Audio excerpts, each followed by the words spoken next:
The wind howled across the Colorado high country like a banshee's wail, driving snow horizontally through the darkness. Sarah McKinnon pulled her woolen shawl tighter around her shoulders as she tended to the small fire in her cabin's stone hearth. The flames cast dancing shadows on the rough-hewn walls, creating an illusion of warmth that barely reached the corners of her modest home.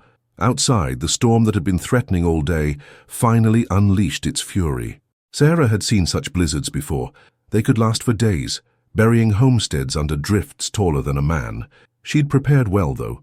The root cellar was stocked with preserved vegetables, dried meat hung from the rafters, and she'd chopped enough firewood to last a week. The young Ute boy lying on her kitchen table stirred, his fevered breathing shallow and rapid. Sarah dipped a cloth in cool water and pressed it to his forehead, whispering words of comfort she hoped he could somehow understand. She'd found him 3 days ago, collapsed near her fence line with an infected arrow wound in his shoulder, likely from a skirmish with settlers or cavalry. "Easy now," she murmured, checking the poultice she'd applied to draw out the infection. Her late husband Patrick had taught her some field medicine during his army days, and she'd learned more from necessity during their years on the frontier. The boy couldn't be more than 14, with the angular features and copper skin of his people, but in his fevered state he looked fragile and vulnerable. Sarah knew the risk she was taking. Tom Brennan and his vigilante group had made it clear that any settler caught helping hostiles would face consequences. But she couldn't leave a child to die, regardless of his heritage. Patrick would have done the same. It was one of the reasons she'd fallen in love with him. The sound of horses' hooves pounding through the snow made her blood freeze. She quickly extinguished the oil lamp and peered through the frost-covered window. Through the swirling snow she could make out the flickering glow of torches approaching her cabin. Her heart hammered against her ribs as she recognized the silhouettes of mounted men, too many to be neighbors seeking shelter. "Mrs. McKinnon," Tom Brennan's voice cut through the wind like a blade. "We know you're harboring a savage in there. Come out peaceful-like and we'll make this quick." Sarah's mind raced. The boy was in no condition to be moved, and there was nowhere to hide him in the small cabin. She grabbed Patrick's old rifle from above the mantel, checking that it was loaded. Her hands trembled, but her voice remained steady as she called back, "Get off my land, Tom Brennan. I've got nothing to say to you." "Found tracks leading right to your door, Sarah," another voice shouted. Jake Morrison, Brennan's right-hand man. "Fresh blood in the snow. You're harboring a killer, woman." "He's just a boy," Sarah called back, immediately regretting the admission. "He's hurt and fevered. He's no threat to anyone." Brennan's laugh was harsh and cold. "No threat? Tell that to the Henderson family. Tell that to little Mary Henderson, what's left of her after your harmless boy and his friends got through with her." Sarah's stomach lurched. She'd heard about the Henderson massacre, a family of 4 found butchered in their cabin 20 miles south. But this boy couldn't have been involved. He'd been unconscious for days, fighting for his life. "You're wrong," she shouted. "This boy couldn't have—" "Enough!" Brennan's voice thundered through the storm. "You made your choice, Sarah McKinnon. Should have thought about the consequences before you started playing nursemaid to murdering savages." The first torch hit her cabin's wooden wall with a whoosh of flame, then another. Sarah watched in horror as the dry timber caught fire despite the snow, the flames spreading with terrifying speed. Smoke began to fill the cabin as she gathered the semi-conscious boy in her arms, his weight nearly more than she could bear. She kicked open the back door and stumbled into the howling blizzard, the boy's limp form dragging her down into the deep snow. Behind her, the cabin, her home, her memories with Patrick, everything she owned, became a roaring inferno that lit up the night sky like a beacon of hatred. "There she is," Morrison's voice cut through the storm. "Don't let her get away." Sarah struggled through the drifts, her breath coming in ragged gasps as she carried the boy toward the tree line. But the snow was too deep, and her strength was failing. She stumbled, fell, got up again, then fell once more. The boy slipped from her arms into the snow, his eyes flickering open for just a moment before closing again. Gunshots cracked behind her, muzzle flashes lighting up the storm. Sarah felt a burning pain in her side as a bullet grazed her ribs. She collapsed beside the boy, her blood staining the pristine snow crimson. "Leave 'em both," she heard Brennan order as the men approached. "Winter'll finish what we started. Let the coyotes and wolves clean up the mess." As consciousness faded, Sarah's last sight was of her cabin collapsing in on itself, sending sparks spiraling into the storm-darkened sky like dying stars. The wind carried away the sound of retreating horses, leaving only the crackle of flames and the endless howl of the Colorado winter. In the growing darkness, 2 figures lay motionless in the snow, their fate sealed by the cruel arithmetic of frontier justice. Dawn broke grey and muted over the Colorado wilderness, the storm having finally exhausted itself in the early hours. The silence that followed was profound, the kind of absolute quiet that only came after nature's most violent tantrums. Snow lay in pristine drifts that reached nearly to the lower branches of the pine trees, transforming the landscape into something alien and beautiful. Silent Wolf moved through this transformed world like a ghost, his snowshoes leaving barely a whisper of sound as he navigated the treacherous terrain. His breath formed small clouds in the frigid air as he followed the elk trail that wound through the high valley. 3 days without food had sharpened his senses to a razor's edge, and the gnawing in his belly drove him forward despite the bitter cold. The acrid smell of burned wood reached him first, carried on the morning breeze. He paused, his dark eyes scanning the valley below. Smoke still rose from the blackened skeleton of what had once been a cabin. The timbers collapsed inward, like the ribs of some massive dead creature. His jaw tightened. He'd seen too many such scenes in recent months. The escalating violence between his people and the white settlers leaving a trail of burned homes and unmarked graves. Silent Wolf had no love for the settlers who had driven his people from their ancestral lands, but he took no pleasure in their suffering either. Violence only bred more violence, a lesson his tribe had refused to learn. It was why he now wandered alone, cast out for speaking against the War Council's decision to raid defenseless homesteads. As he descended toward the ruins, something in the snow caught his eye, a splash of red against the white, too bright to be anything but blood. He approached cautiously, his hand moving instinctively to the knife at his belt. The tracks in the snow told a story he'd learned to read all too well. Horses, men with guns, and then something else. He found them 50 yards from the smoldering cabin, 2 forms nearly buried under the fresh snowfall. The boy he recognized immediately, Little Hawk, son of Grey Bear, one of the young warriors who'd been part of the raiding party that had attacked the Henderson family. The child's face was pale as winter moonlight, his breathing so shallow it was barely visible. But it was the woman who made Silent Wolf pause. She lay on her side in the snow, her auburn hair spread like flames against the white ground. Her skin was pale as birch bark, her lips blue with cold, but she was alive. He could see the faint rise and fall of her chest beneath her torn dress. Blood had frozen in a dark stain along her ribs, where a bullet had creased her flesh. Silent Wolf crouched beside her, studying her face. She was young, perhaps not yet 30, with the kind of strong features that spoke of Irish ancestry. Most striking were her hands, calloused from hard work, but gentle as they lay partially wrapped around the boy's shoulders. Even in unconsciousness, she had tried to protect him. A white woman protecting a Ute child. The irony was not lost on him. He glanced toward the burned cabin, then back at the 2 figures in the snow. The story was clear enough. The woman had sheltered the wounded boy, and the settlers had punished her for it, left them both to die in the storm like discarded refuse. Silent Wolf stood motionless for long moments, his breath steaming in the cold air.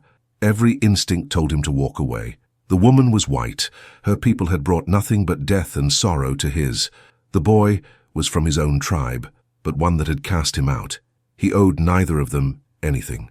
Yet something kept him rooted to the spot. Perhaps it was the way she had tried to shield the boy with her own body, or the peaceful expression on her face despite the violence that had been done to her. Or maybe it was simply that he recognized in her something of his own isolation, the price of standing against one's own people for what was right. Without fully understanding why, Silent Wolf began to move. He checked the boy first, feeling for fever and examining the infected wound in his shoulder. The poultice applied to the injury was skillfully done. This woman knew something of healing. Little Hawk would live, but he needed warmth and medicine. The woman was in worse condition. The bullet wound was not fatal, but exposure was killing her slowly. Her skin was ice cold to the touch, and her breathing was becoming more labored. She would be dead within the hour if he left her here.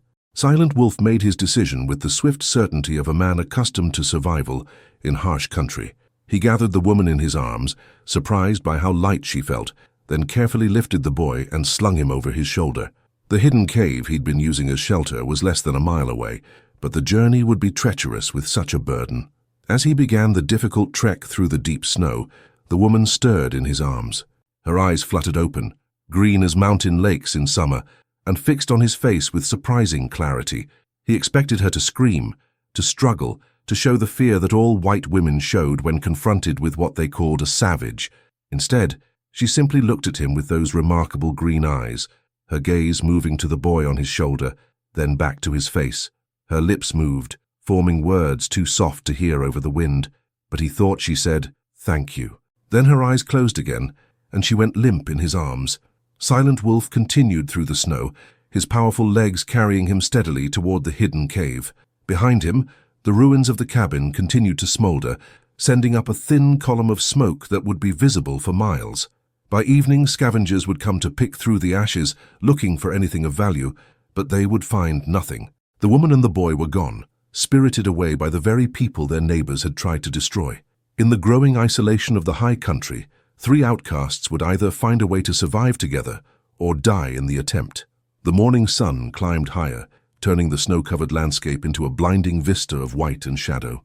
And through it all, Silent Wolf moved with the steady determination of a man who had chosen compassion over hatred, even though it might cost him everything.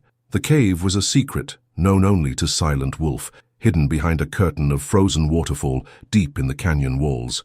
He discovered it during his first winter of exile, when the bitter cold had nearly claimed his life. Now it would serve as sanctuary for 3 souls cast out by their respective worlds. Inside, the cave opened into a natural chamber large enough for several people, with a narrow chimney that drew smoke upward through hidden cracks in the rock. Silent Wolf had spent weeks preparing this refuge, gathering firewood, storing dried meat and medicinal herbs, creating a haven where he could wait out the harsh mountain winter. He laid the woman on a bed of pine boughs covered with buffalo hide, then placed the boy nearby. Both were unconscious, their breathing shallow and labored. The woman's lips had turned an alarming shade of blue, and her skin felt like ice beneath his fingers. Time was running short. Silent Wolf worked with the efficiency of someone who had learned to survive against impossible odds. He built up the fire until the cave filled with blessed warmth, then began the delicate process of treating his patients. The boy's fever had broken during the journey, and his wound was healing cleanly. Silent Wolf applied fresh poultices and wrapped the shoulder with strips of soft deerskin. The woman required more urgent care. He cut away her frozen dress, averting his eyes as much as possible out of respect, and wrapped her in warm furs. The bullet wound along her ribs was clean. The slug had only grazed her, but infection was setting in. He cleaned it with water heated over the fire, then applied a paste made from willow bark and wild honey. For 3 days, Sarah McKinnon drifted between life and death. Silent Wolf maintained constant vigil, keeping the fire burning, forcing warm broth between her lips when consciousness briefly returned, and monitoring her breathing through the long, dark hours. He spoke to her in his own language, his voice a low, soothing murmur that seemed to calm her restless movements. On the 4th morning, her eyes opened and stayed open. This time, awareness flickered behind the green depths, and she looked around the cave with growing understanding. When her gaze fell on Silent Wolf, sitting cross-legged beside the fire, she didn't flinch or cry out. Instead, she struggled to sit up, her hand instinctively moving to her bandaged ribs. "Easy," Silent Wolf said softly, though he knew she wouldn't understand the Ute words. He gestured for her to lie back down, his movements slow and non-threatening. Sarah's eyes moved to the boy, who was sleeping peacefully nearby, his color much improved. She looked back at Silent Wolf, then at the cave around them, the carefully arranged supplies, the warm fire, the medicinal herbs hanging from the walls. Understanding dawned in her expression.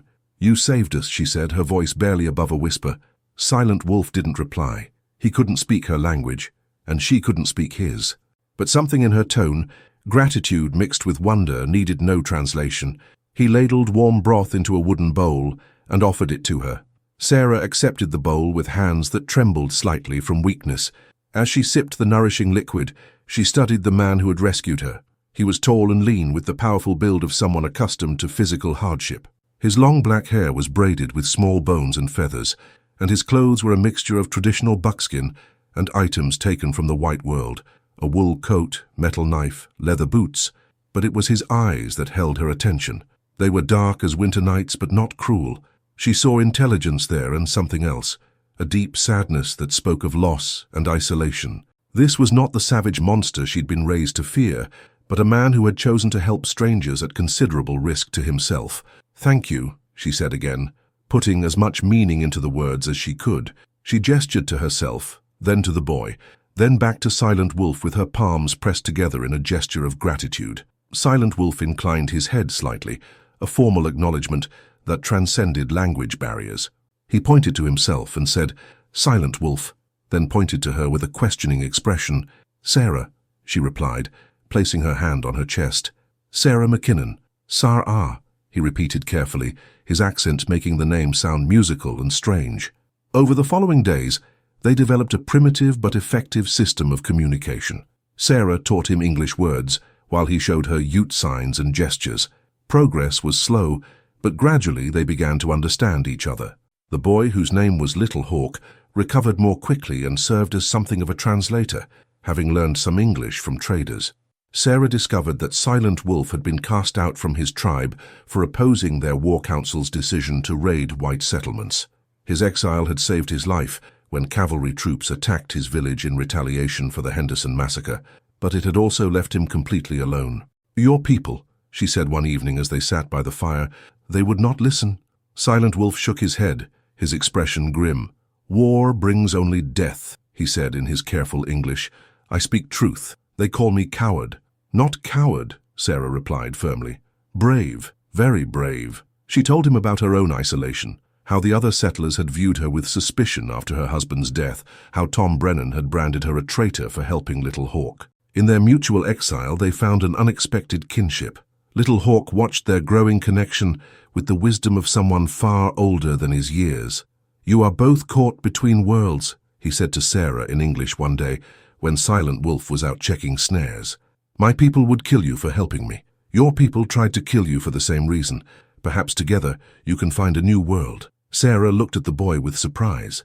Despite his youth, he understood the complexity of their situation better than she did. They were all outcasts now, bound together by circumstances beyond their control.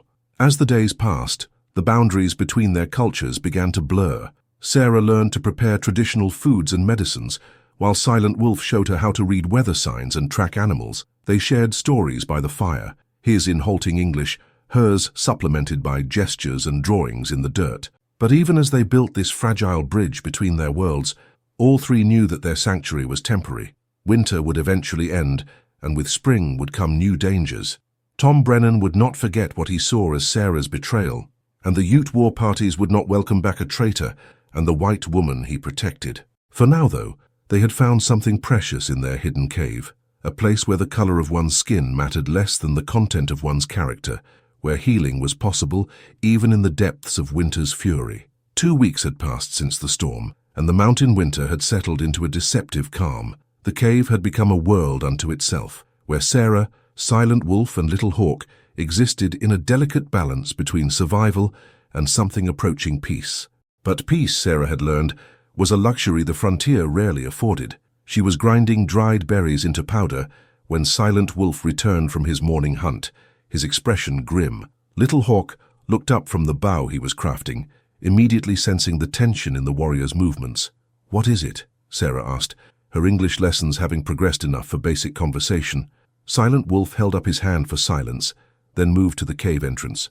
He listened intently before speaking in low tones. "Riders," he said simply. "Many. They follow old trail." Sarah's blood chilled.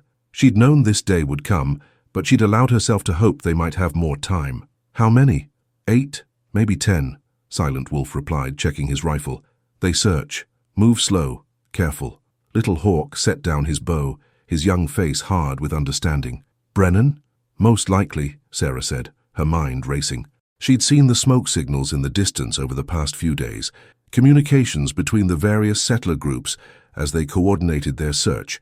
Tom Brennan was nothing if not persistent, and the arrival of spring would only make their hiding place more vulnerable. Silent Wolf moved with practiced efficiency, gathering essential supplies and weapons. "We go, now, before they find trail to cave." Sarah nodded, though her heart ached at the thought of leaving their sanctuary. This cave had been more than shelter. It had been a place where 3 outcasts had found something resembling family. Now that fragile peace was about to be shattered. They packed quickly, taking only what they could carry. Sarah strapped on the snowshoes Silent Wolf had made for her, while Little Hawk shouldered his small pack with the determination of someone far older than his 14 years. Silent Wolf took point, leading them through a narrow passage that emerged on the opposite side of the canyon from the main trail. The afternoon sun was bright on the snow as they made their way through the treacherous terrain. Silent Wolf moved like a ghost, his tracks minimal and carefully placed to avoid detection. Sarah followed. Her wilderness skills improved dramatically over the past weeks, but still far below the level needed for true invisibility. They had traveled perhaps 2 miles when the sound of shouting echoed across the valley. Sarah's heart hammered as she recognized Tom Brennan's voice carrying over the wind. They'd found the cave. Damn it all! Brennan's voice was thick with rage. She was here, look at this. Food, supplies, everything set up nice and cozy. Silent Wolf motioned for them to take cover behind a fallen log. From their position, they could see the smoke rising from the canyon. Brennan's men were burning everything they'd found, destroying the sanctuary that had kept them alive. Jake, take 3 men and circle around the north ridge, Brennan ordered. Pete, you and Tom check the south trail. They can't have gone far in this snow. Sarah watched Silent Wolf's jaw tighten as the search party spread out below them. She could see the calculation in his dark eyes. 8 men, well-armed and mounted, against 1 warrior, a woman and a boy. The odds were impossible. We need to split up, she whispered. Silent Wolf shook his head firmly. No, we stay together. They're looking for me, Sarah insisted. If I surrender, maybe... No, Silent Wolf repeated, his voice carrying a finality that brooked no argument. Brennan, kill you. Kill all of us. Little Hawk nodded gravely. The white man's justice is not justice, he said quietly. It is revenge. They continued their flight through the afternoon, staying ahead of the search parties through Silent Wolf's superior knowledge of the terrain. But Sarah could see the strain in his movements, the way he constantly checked their back trail. They were being herded toward the high passes, where the snow was deeper and the cold more deadly. As evening approached, they took shelter in a shallow cave barely large enough for the 3 of them. Silent Wolf built a small, smokeless fire, while Sarah and Little Hawk huddled together for warmth. The temperature was dropping rapidly, and without their supplies they faced the very real possibility of freezing to death. Why? Sarah asked suddenly, breaking the tense silence. Silent Wolf looked at her questioningly. Why didn't you leave us in the snow? She clarified. You could have walked away. Your people cast you out, my people want you dead. Why risk your life for strangers? Silent Wolf was quiet for a long moment, staring into the flames. When he finally spoke, his words were carefully chosen. My grandmother, she tell old story. About time before white man, before war. She say all people same underneath. Same heart, same spirit. He looked at Sarah with those deep, dark eyes. When I see you in snow, protecting boy from my tribe. I see truth of her words. Sarah felt tears prick her eyes. My husband used to say something similar. He said a person's worth wasn't in the color of their skin, but in what they did when nobody was watching. Good man, Silent Wolf said simply. He would have liked you, Sarah replied. Little Hawk shifted between them, his voice thoughtful.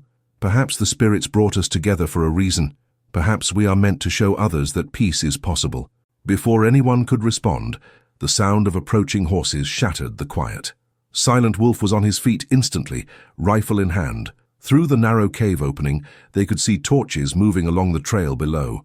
Brennan's men, still searching despite the darkness. Found something, a voice called out. Fresh tracks heading up toward Devil's Pass. Sarah's heart sank. Devil's Pass was a narrow trail that led through the high mountains, but it was treacherous even in good weather. In winter it was virtually impassable. Silent Wolf looked at her with grim understanding. We go up, he said simply.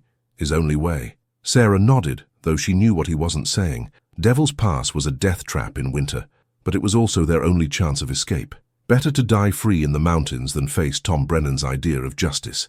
As they prepared to venture into the deadly high country, Sarah realized that their brief time of peace was over. Now came the real test, not just of their survival skills, but of the bonds they'd forged in the firelight of their hidden sanctuary.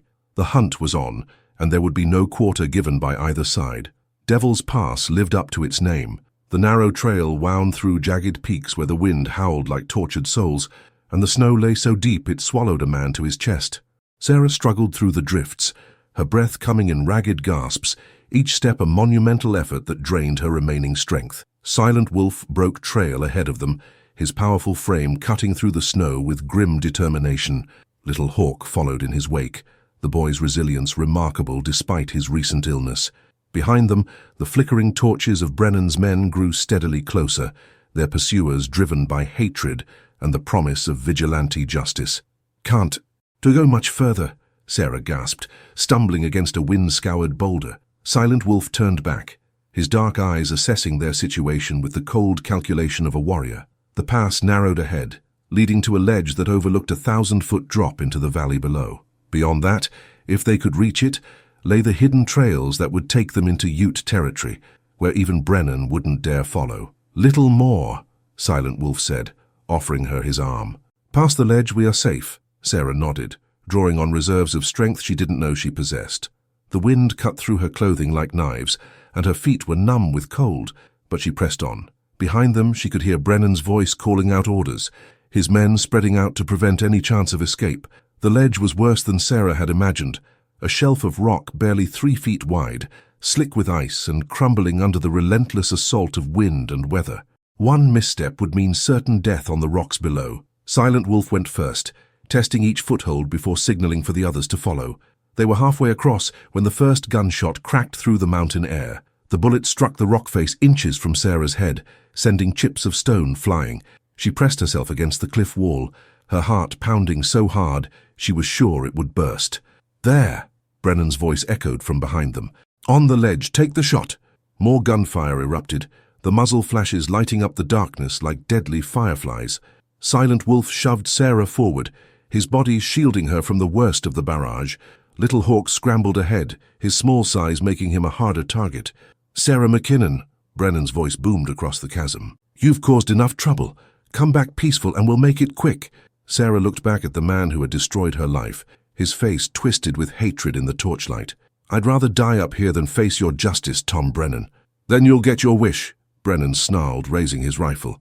The shot that followed was different from the others, deeper, more precise. Sarah watched in horror as Silent Wolf staggered, dark blood spreading across the front of his buckskin shirt. He'd thrown himself between her and Brennan's rifle, taking the bullet meant for her. No! Sarah caught him as he fell, his weight nearly pulling them both from the narrow ledge. His face was pale, his breathing labored, but his eyes remained focused on hers. Go, he whispered in English. Take boy. Live. I'm not leaving you, Sarah said fiercely, tears freezing on her cheeks. Little Hawk appeared at her side, his young face grim with understanding. He is right, the boy said quietly. We must go. He has bought us time with his blood. More shots rang out, closer now as Brennan's men found their range. Sarah looked into Silent Wolf's eyes, those dark depths that had shown her a different way of seeing the world, and saw acceptance there. He had made his choice just as she must make hers. Your grandmother's story, she said urgently, about all people being the same underneath. I'll remember. I'll tell others. Silent Wolf smiled, the expression transforming his face despite the pain. Good. Maybe someday. He didn't finish the sentence. With effort that cost him dearly, he pulled himself upright and checked his rifle. Go now. I hold them here. Sarah wanted to argue, to fight, to refuse to leave him, but she could see the wisdom in his sacrifice. If they all died here, nothing would change. But if she and Little Hawk survived, they could carry the truth of what had happened. The story of a Ute warrior who chose compassion over revenge, and a white woman who learned to see beyond the color of skin. She pressed her hand to his cheek, a gesture that transcended all cultural boundaries. Thank you, she whispered, for everything. Then she was moving, following Little Hawk along the treacherous ledge toward the far end of the pass. Behind them, Silent Wolf's rifle cracked steadily, each shot buying them precious seconds. Sarah forced herself not to look back, knowing that if she did, she would never find the strength to leave him. The trail beyond the ledge was steep and treacherous, but it led downward into the relative safety of the valley. As they descended, Sarah heard the gunfire intensify, then gradually fade. She knew what the silence meant, but she couldn't allow herself to think about it. Not yet. They reached the valley floor as dawn broke over the mountains, painting the peaks in shades of gold and rose. Little Hawk led her to a small stream where they could drink and rest. Only then did Sarah allow herself to grieve for the man who had saved her life twice over. He was the bravest man I ever knew, she said, her voice breaking. Little Hawk nodded solemnly. He found his peace at the end. That is what matters. Over the following days, they made their way toward the Ute settlement where Little Hawk's aunt lived. The journey was difficult, but Sarah had learned much about survival during her time in the cave. More importantly, she had learned about the possibility of understanding between peoples who had been taught to hate each other. The Ute village received them with suspicion at first, but Little Hawk's story of the white woman who had risked everything to save him gradually won them over. Sarah spent the summer with the tribe, learning their ways and sharing her own knowledge of healing and farming. When autumn came, she knew it was time to leave. The memory of Silent Wolf's sacrifice burned in her heart, and she had made him a promise. She would carry his grandmother's story to others, would speak of the truth they had discovered together in their hidden cave. Sarah McKinnon returned to the white settlements a changed woman. She settled in Denver, where she opened a school that welcomed children of all backgrounds. She never spoke publicly about her time with Silent Wolf, knowing that such a story would only bring more trouble. But in private, to those who would listen, she told the tale of a Ute warrior who had chosen love over hatred, and the lessons he had taught her about the common humanity that lies beneath all surface differences. Years later, when the Indian Wars finally ended and a new generation began to question the old hatreds, Sarah's quiet influence had touched dozens of lives. She had kept her promise to Silent Wolf, proving that even in the darkest times, understanding was possible between peoples who had been taught to see each other as enemies. The warrior had found his peace, and through her, his grandmother's ancient wisdom lived on.